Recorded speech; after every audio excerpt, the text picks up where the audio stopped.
नमस्कार, मैं अजय प्रताप। आप देख रहे हैं न्यूज़ ऑफ फतेहपुर। आइए रुक करते हैं खबरों की ओर। जनपद फतेहपुर के जहानाबाद थाना क्षेत्र के लाला गली के रहने वाले शिक्षक चंदन वर्मा ने मीडिया से रूबरू होते हुए बताया कि उनकी शादी 1 वर्ष पहले जहानाबाद थाना क्षेत्र के चिहुरपुर गांव में एक युवती से हिंदू रीति रिवाज से हुई थी। सब कुछ ठीक चल रहा था और कुछ समय बाद पत्नी के गर्भवती हो जाने पर घर के सभी लोग खुश थे, लेकिन पत्नी खुश नहीं थी। उसने आगे की पढ़ाई का बहाना बनाकर कानपुर अपनी मौसी के यहाँ चली गई और बिना बताए अपना गर्भपात करा लिया। जब इसका कारण पूछा गया तो मुझे व मेरे परिवार को मुकदमे में फंसाने की धमकी देने लगी। फिर मैंने जहां मेरी पत्नी ने अपना गर्भपात कराया था वहां जाकर पूरी जानकारी ली, वह सभी चीज़ों का वीडियो भी बनाया जो कि समय आने पर काम आ सके। कुछ समय बाद मेरी पत्नी ने मेरे ऊपर दहेज, गर्भपात व अन्य धाराओं में मुकदमा लिखा दिया, जिसकी विवेचना चल रही है। वहीं शिक्षक ने पुलिस अधीक्षक से मुलाकात कर सारे वीडियो फुटेज दिखाते हुए न्याय की गुहार लगाई है।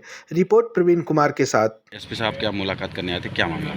मेरी शादी, मैं चंदन वर्मा पंडित दीनदयाल उपाध्याय राजकीय मॉडल इंटर कॉलेज लजीपुर फतेहपुर में सहायक अध्यापक के रूप में कार्यरत हूँ। और 23 अप्रैल 2021 को मेरी शादी ग्राम चिहुलपुर प्रधान राजकुमार की पुत्री पद्मा देवी के साथ हुई थी।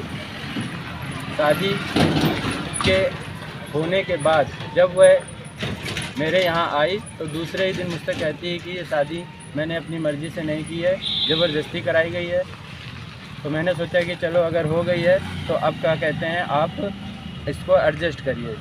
और इतना कहने के बाद फिर मैं और उसको अच्छे से रखने लगा। लेकिन क्या कहते हैं, 2 ही 4 दिन बाद पता चला कि उसके घर में घुसकर गांव वालों ने उसके पूरे परिवार को बहुत मारा है, जिसमें उसके पापा के दोनों हाथ भी टूट गए हैं।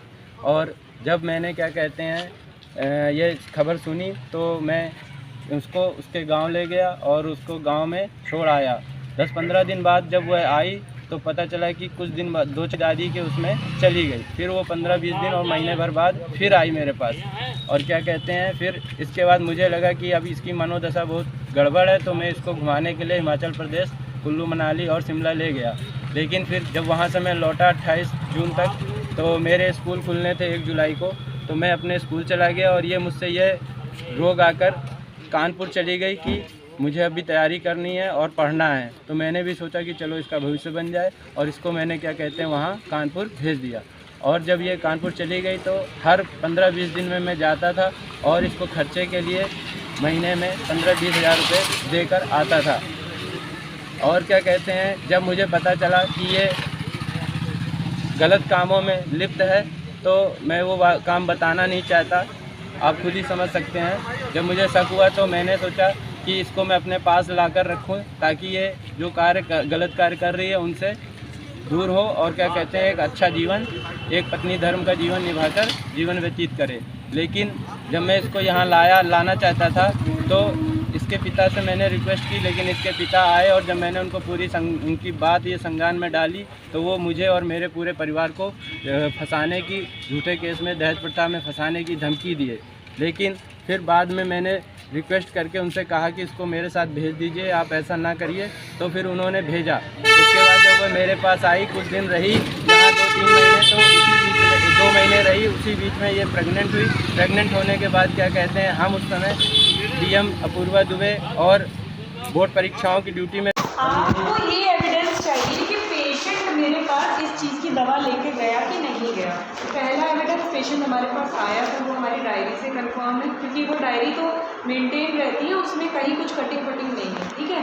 दूसरा एविडेंस है कि मैंने जो दवा लिखी वही तो उसने उसी डेट पे सेम ली ना मेडिकल स्टोर से, तो हो गया ना लिंक किए, इसमें मेरे पर्चे की ज़रूरत कहाँ है।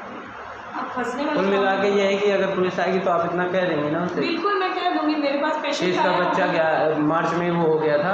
और देखो मेरे आपके पास अल्ट्रासाउंड है, आपके पास, मेरे पास पेशेंट है, मैंने दवा लिखी, मेरा काम इतना ही है। मैं वो कहेंगे कि ये क्या प्रॉब्लम थी तो आप बता देंगी ना कि हाँ। फीटस या क्या कहते हैं प्लेसेंटा का कुछ पार्ट्स रह गया था, उसी को रिमूव करने के लिए मैंने ये दवाई प्रिस्क्राइब की थी। और मैंने अपने फ्रेंड से पूछा था तो वो यही कह रहा था कि मीजोप्रोस्ट क्लीनिंग के लिए यूज होती है। तो ये उनके भी तो होंगे डॉक्टर वहाँ पे। हम तो गए नहीं, तब हमको यहाँ जब गए तब हमको पूरी हकीकत पता चली। हम ये अंधेरे में रहे, हमको भी ये बात नहीं पता चली कि ऐसे। कितना गलत किए हैं हमारा बच्चा गिरा के। आप बताइए अब।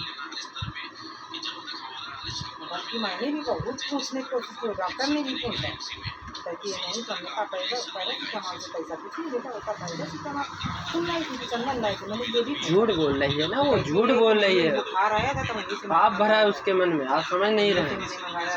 झूठ बोल रही है, आप मानेंगी नहीं। मैं पैरासीटामोल, डोलो, कालपोल इतनी रखता हूँ वहाँ कि इसको जाने की ज़रूरत ही नहीं थी।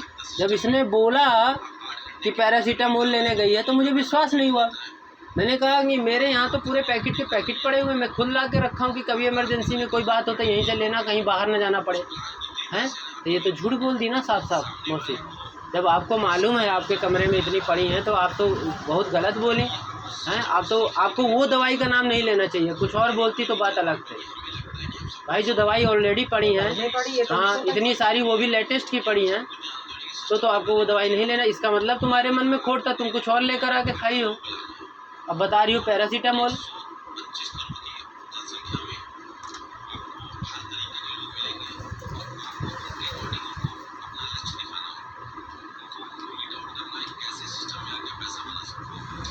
हमने ना बहन से अपनी बता के ये गलती हमने कर दी, मौसा जी भी डांट रहे हैं, गलती तो हमारी है, मान रहे हैं कि हमारी गलती है, लेकिन इसने हमको कसम दे रखी तो मौसी किसी से न बताना, हमारी कसम खाओ, मम्मी से भी न बताना। तो हमने नहीं बताया, वो भी बार बार पूछती थी क्या ऐसी बात हो गई है कि इतने दिन तक पदमा तुम्हारे यहाँ रुकी रही है और इसी चंदन यहाँ के लिए तो 2-4 दिन के लिए छोड़ते हैं और खाना बनाने में उनको दिक्कत होती है।